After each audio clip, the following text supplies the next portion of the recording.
용산에 비공식 라인이 있는 거 아니냐. 이 비공식 라인이 양정철, 박영선을 띄워서 뭔가 여론의 간을 보고 공식 라인은 이거를 부인해야 되고 이런 상황이 혼선이 이루어졌는데 또 지금 이게 비선에 대한 상상력으로 이어지고 있습니다. 김민아 비선 전문가, 김민아 쌤이 보시기에 지금 용산은 비선이 작동하고 있습니까? 그러니까 이것도 네. 예를 들면은 그게 정치인지 무슨 뭐 통치인지 아니면 뭔지 모르지만 총선에 졌어요. 그렇죠? 총선에 지고 비서실장 그다음에 비서실장과 수석들이 사표를 냈어요. 지난주 내내 보도가 된 건데 네. 수석들이 사표를 쭉 냈으면 그럼 어쨌든 이 사람들은 아 앞으로 그만둘 사람들이니까 후임을 구해야지. 하지만 후임을 구하기 전까지는 이 사람들이 일을 하는 거잖아요. 그렇죠. 지난주에 이제 시끄러웠던 게 이제 박영선, 양정철, 기용설 이게 나와가지고 시끄러웠는데 네. 그게 분명히 나왔는데 공식 라인에서는 아 이거 검토 안 했습니다. 이렇게 얘기를 하는데 그 똑같은 기사 안에 공식 라인이 검토를 안 했습니다라고 얘기하는 기사 안에 어떤 다른 대통령실 참모가 아니 근데 유력하게 검토하고 있어. 그리고 대통령하고 철학이 맞으면 그거 뭐 당적이 무슨 상관이람 이런 얘기를 하고 있고 그러면은 기자가 그 얘기를 동시에 들으면 이거 이상한데? 라고 생각하기 마련이에요. 그리고 그렇죠. 그런 이제 예를 들면 박영선, 양정철 이런 얘기를 다 지나간 얘기지만 이런 얘기를 고려를 하려면 어디가 움직여야 돼요? 일단 정무 라인이 움직여야 되고 네. 네? 이거 알아보고 그다음에 야당 반응도 체크해야 되고 타진도 해봐야 되고 그다음에 이걸 언론에다가 지금 반응을 보려고 이제 얘기를 해준 거잖아요. 네. 반응을 보는 개념이면은 홍보 라인이 움직여야 되고 그죠? 그렇죠. 그리고 인사위원장이 비서실장인데 이 내용들을 다 인사위원장이 알아야 되는 거고 네. 이 사람들이 알아야 되는 거잖아요. 그렇죠. 근데 모르고 이 사람들은 다 모르고 동아일보 보도에 의하면 인사 업무를 담당하지 않은 대통령 측근인 행정관 내지는 비서관 이런 사람들이 언론에 대고 검토하고 있다라고 얘기를 하고 다닌다. 그러면 이게 뭐냐? 그래서 신문 제목에 비선 이렇게 나오는 거예요. 그리고 중앙일보 같은 경우에는 요즘에 관저 정치라는 얘기가 나온다. 관저 정치. 네. 정치네? 네. 관저 정치라는 얘기가 나온다. 대통령이 자꾸 관저에 간다. 관저에 가가지고 정치를 하신다. 오늘 중앙일보에 대기자라는 분이 있습니다. 언론사엔 대기자가 있나 봐요. 이하경 대기자라는 분이 칼럼을 썼어요. 칼럼 썼는데 그 칼럼 쭉 보면은 뭐라고 나오냐. 우리도 비선 좀 알잖아요. 네. 네? 우리 살다 보면은 비선을 많이 만납니다. 비선인 것 같아라는 느낌이 오는 때가 언제입니까? 언제입니까? 비선이 있는 것 같아 이거 뭔가. 그러니까 뭔가 우리가 이 대화를 하고 있었어요 상대하고. 근데 그 상대가 뭔가 비선의 지시를 받고 있는 것 같아. 네. 그 느낌이 언제 드냐면 분명히 나하고 얘기할 때는 합의를 했어요 뭔가에 대해서. 그래? 내일 그러면 내일 12시에 점심 먹읍시다. 합의를 분명히 했어요. 오케이. 그랬는데 그 사람이 나가서 전화 한 통 받고 전화 받고 다시 오더니 아 죄송한데 저녁으로 합시다. 바꿔요 합의가 된 거를. 그러면은 당연히 저 전화 받고 와서 입장을 바꿨는데 비선이 있나 봐 이렇게 되는 거잖아요. 네. 그렇죠? 칼럼에 뭐라고 써있냐면 대통령이 관저에 갔다 오면 공식적인 회의에서 결정한 바가 바뀐다는 거예요. 그게 전형적인 비선이 있구나라고 생각하는 그 프로세스거든요. 결정을 뒤집는다. 관저만 가면. 네. 그래서 그 오늘 칼럼에도 또 관저 정치라는 얘기가 나와요. 그래서 이게 그러면 근데 보통 우리가 어떤 단체나 이런 데서 비선 얘기할 때는 단체에 공식적으로 예를 들면은 직책을 맡지 않은 사람이 더 급이 높은 사람이 공식적으로 직책을 맡지 않고 뒤에서 조정하는 배후에서. 그렇죠. 네. 지도자가 뒤에 있어서 뒤에서 조정하는 걸 비선이라고 하는데 대통령은 그럴 수가 없잖아요. 네. 대통령보다 더 위에 있는 사람이 뒤에서 조정하고 이런다기보다는 있었잖아요 옛날에. 네? 있다고 했잖아요. 최통령님이 박통령, 최통령의 요절복통의 시대가 네. 있었는데 근데 그렇다기보다는 다른 누군가와 논의를 따로 하시는 것 같다. 대통령이. 그렇죠? 네. 관저에서. 그럼 그분은 관저에 가면 볼 수 있는 분일 거고 우리 생각 상상에 관저에는 어떤 분이 있는 거예요. 대통령의 여사님이 계시죠. 그럼 그런 거 아니냐. 그리고 마침 그 전부터 소위 말하는 이 용산에는 대통령실에는 소위 말하는 김건희 라인이라는 행정관들이 있는 거 아니냐. 그런 얘기 계속 해왔잖아요. 그러니까는 결국은 그 사람들이네. 라고 생각하는 와중에 소위 말하는 건의사랑의 강 변호사님이라고 있잖아요. 네, 강신업 변호사죠. 네, 그런 사람들이 막 이제는 페이스북 이런 데 지난주에 막 쓴 거 아니에요. 용산 간신 삼적, 어. 용산 간신 3인방이 있다.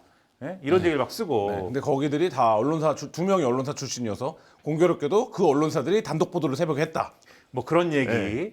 그 중에 한 명은 실명도 쓰고. 네. 그 중에 한 명 그리고 과거 이력을 따져보면은 그분이 또 대통령실 들어갈 때 김건희 여사와의 친분 관계 이런 것들이 과거에 같이 뭔가 관계가 있는 단체에 이름을 올렸다.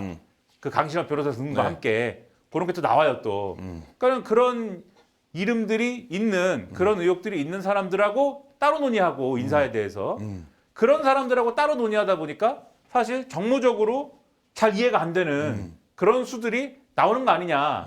근데 그건 결국 뭐냐면 대통령이라는 존재가 아까도 말씀드렸듯이 누구한테 뭐 지배를 받고 뭐 이럴 수도 있겠지만 결국 그걸 선택하는 건 대통령이거든요. 그렇죠. 그 길을 선택하는 건 네. 대통령이거든요. 네. 지금 그거를 대통령의 정치라고 생각하고 있는 거 아닐까. 굉장히 위험한 시그널이다 그러면. 그래서 저는 이 정치하는 대통령 이게 크게 나누면 두 가지 점에서 지금 네. 상당히 좀 위험할 수 있다라고 네. 생각하는 게 이 정치하는 대통령이라는 말에 정체가 첫 번째로 관저 정치를 의미하는 건가요? 네. 그러니까 공식 라인이나 이런 걸 통해서 지금 공식적으로 결정하고 그것에 따른 결정을 집행하는 게 아니라 내가 이제부터 정치를 할 것이기 때문에 나는 별도의 나만의 참모, 나만의 좋은 그룹, 나만의 내가 가장 믿고 내가 사랑하는 나만의 조언자 네. 이런 사람들과 함께 별도의 정치적 판단을 할 거야. 그런 건가요 혹시? 지난주에 벌어진 일들을 보면 그런 거라면 안 됩니다.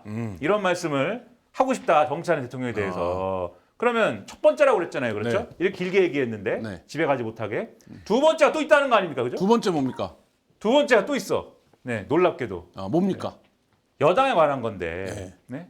여당의 장악력이라는 거에 대해서. 그렇죠? 다른 말로 뭐라고 해요? 그립이라는 거에 대해서. 네. 안 놓겠다는 거다. 뭐냐면 정치하는 대통령이라고 했을 때 바로 나오는 아까도 얘기했잖아요. 바로 나오는 비아냥이 뭐예요? 그 전까지는 정치를 안 했어?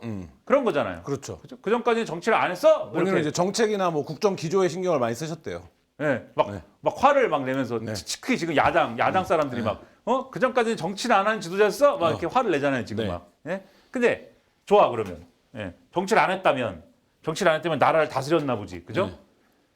대통령이 정치를 안 했으면 대통령이 예를 들면 통치를 뭐 했다라고 하면 그러면 그 시기에 정치는 누가 한 거예요?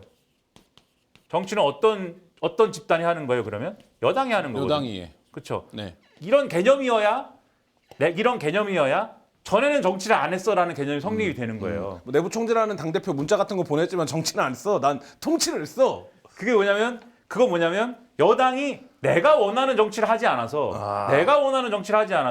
내가 원하는 정치를 하게끔 손을 좀 봐준 거죠. 그래서 내가 원하는 대표를 꽂고 내가 원하는 방식으로 전당대회를 치르게 하고 내가 원하는 말을 하도록 뒤에서 혼내주고 독려해줬는데 결국 뭐냐? 여당이 내가 원하는 정치를 하게 만들고 나는 뒤에서 말이야 통치를 하고 말이야 이런 모델을 상정하고 생각하는 건데 근데 지금 직접 정치를 하게 된 거잖아요. 지금 이 말에 따르면. 그렇죠. 그 얘기는 뭡니까? 내가 이제 할 거다. 난 여전히 하는 거다. 그 얘기는 뭐냐면 여당이 더 이상 앞으로 요 모델로는 이제 내가 하는 거에 뭐라고 하면 니네 전체 다 지금 내부 총재라는 거야. 이런 그림이다. 잘 이렇게 두는 그림으로는 이렇게 이원화돼서 여당이 뭔가를 하는 그림으로는 잘 안 된다라는 걸 대통령도 안다. 그 대표적인 사례가 뭐예요? 아까 쭉 한참 얘기했잖아요. 한동훈이 반항한다. 그렇죠? 아까 쭉 얘기한 얘기 리바이벌 안 합니다. 한동훈이 반항한다. 저러기 시작했고 그다음에 또 뭐예요? 오늘 조선에 보니까 오세훈 서울시장이 막 움직인다. 네, 오세훈 서울시장이 낙선자와 당선자들 서울 지역에서 만났거나 앞으로 만날 예정이다. 만나서 무슨 얘기하느냐? 서울시에 이런 좋은 정책이 많은데 자기가 하는 거죠.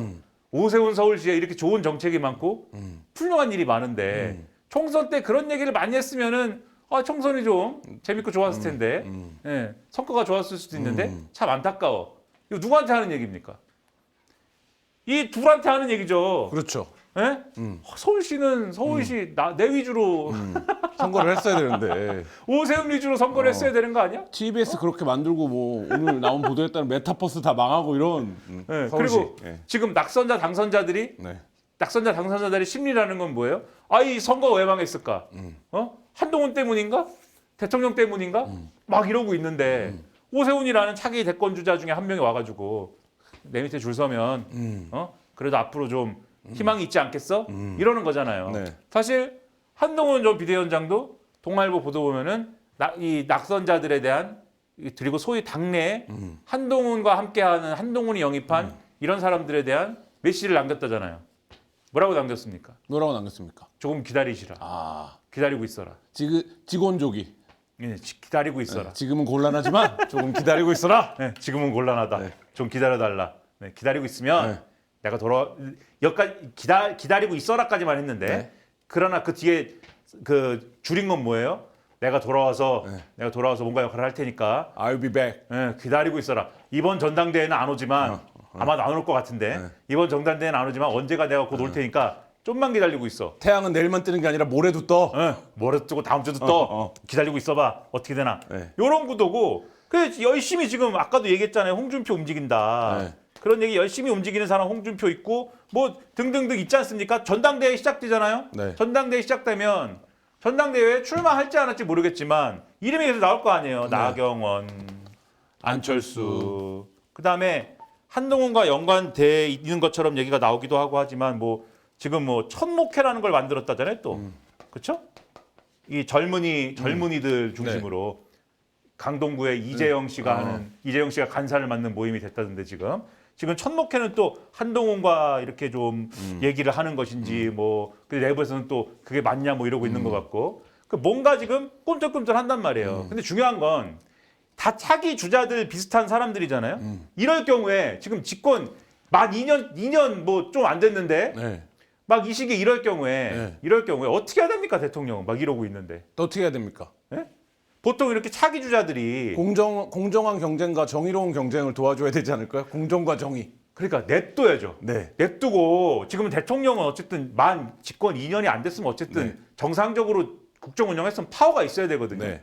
대통령은 터치가 안 되는 것이고 네. 당내에서 싸우고 하는 거는 니들이 알아서 하는 거죠. 이건 니들이 알아서 하는 거고 나는 너희들의 뭐 특별히 누구 편을 들어주지 않고 공정한 경쟁을 혹시 니들이 경쟁을 하고 싶다면 공정한 경쟁을 보장할게. 어디 싸워봐. 이렇게 하고 가야죠. 근데 내가 양보 못하는 선은 뭐 여기까지는 있는데 뭐 이렇게 가야죠. 근데 지금 정치하는 대통령이 지금 뭐 하고 있어요? 뭐 하고 있어요 지금? 뭐 하고 있습니까? 홍을 만나고, 아, 네. 네. 홍을 만났더니 홍준표 시장은 막 한동훈 비난을 하고 네.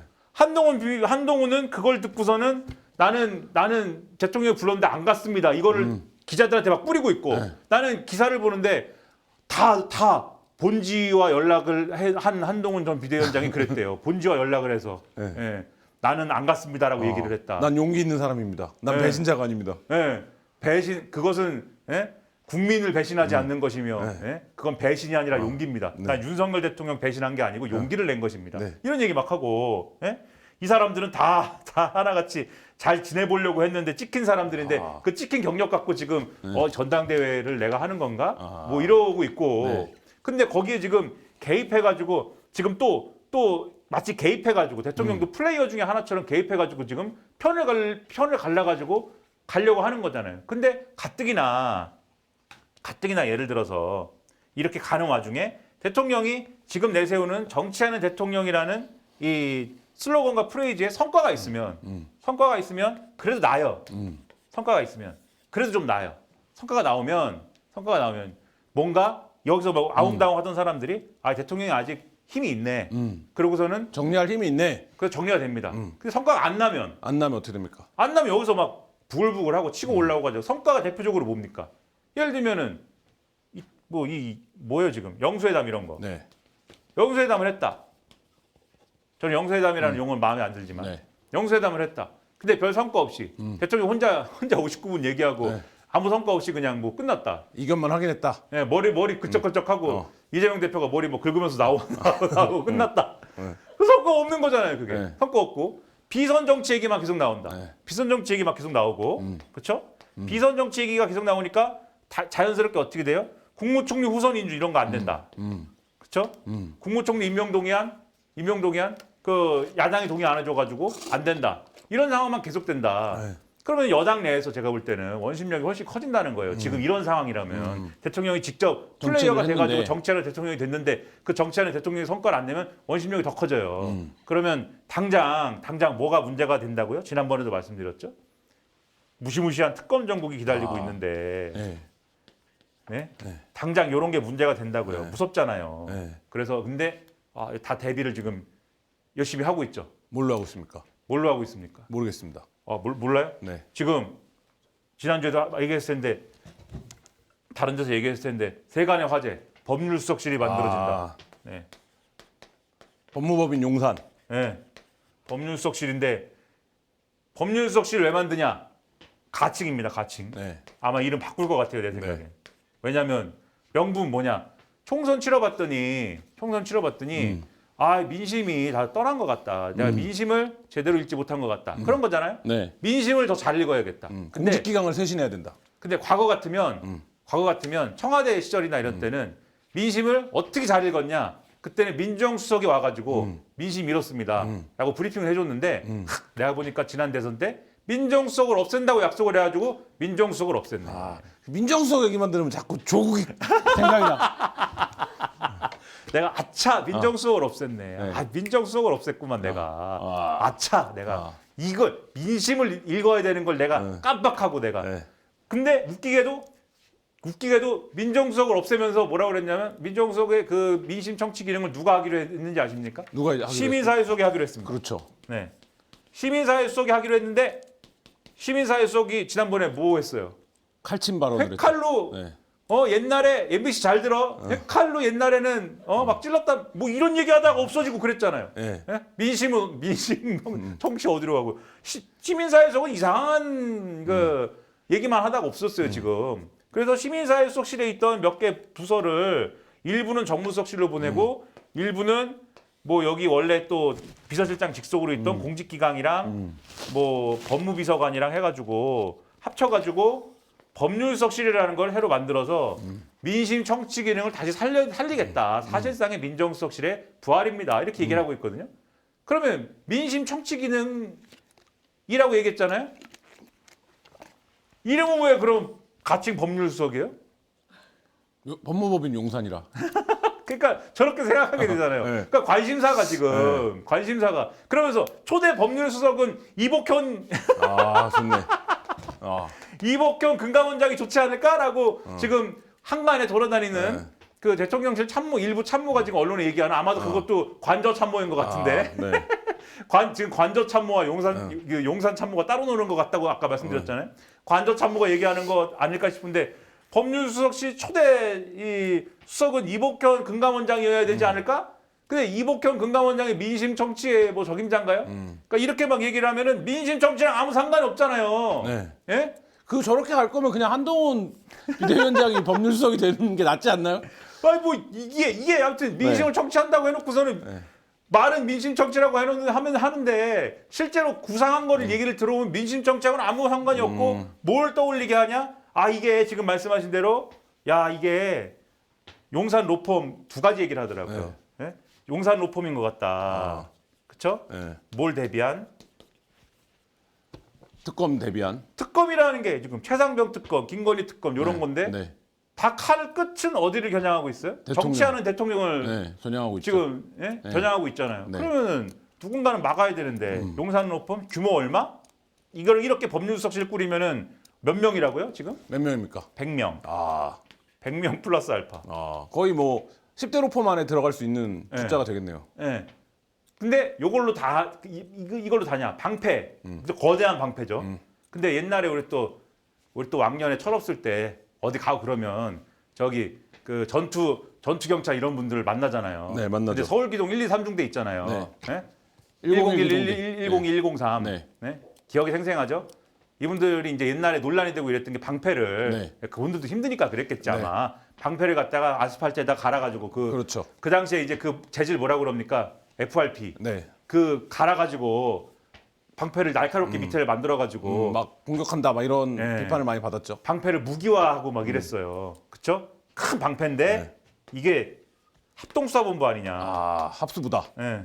아 왜냐하면 한참 지난주에 논란이 된 게 이 법률수석실 100명짜리를 만들면 이 방패도 하지만 또 지금 검찰, 경찰, 국정원 등등 옛날에 우병우 수석이 했던 거 있잖아요. 우병우 수석이 각 포스트마다 자기 그 측근들을 보내서 국정원에 보내 그리고 검찰은 원래 보내. 자기 출신이니까 또 장악이 가능하고 이렇게 쭉 보내가지고 자기가 다 그 수사기관을 틀어주고 수사기관의 수사 내용이나 수사 내용 보고받고 수사 상황 또 지시하고 이런 걸 한 걸 아닐까 이렇게 막 의심하고 막 문제 제기하고 이랬던 적 있잖아요. 네. 그런 것처럼 그런 걸 되살려가지고 요런 거 하는 거 아니냐. 그럼 요 합동수사본부라고 비유를 했지만 여기서 우리가 이 합동수사본부에서 비유를 그렇게 하자면 네네. 비유입니다. 네네. 비유.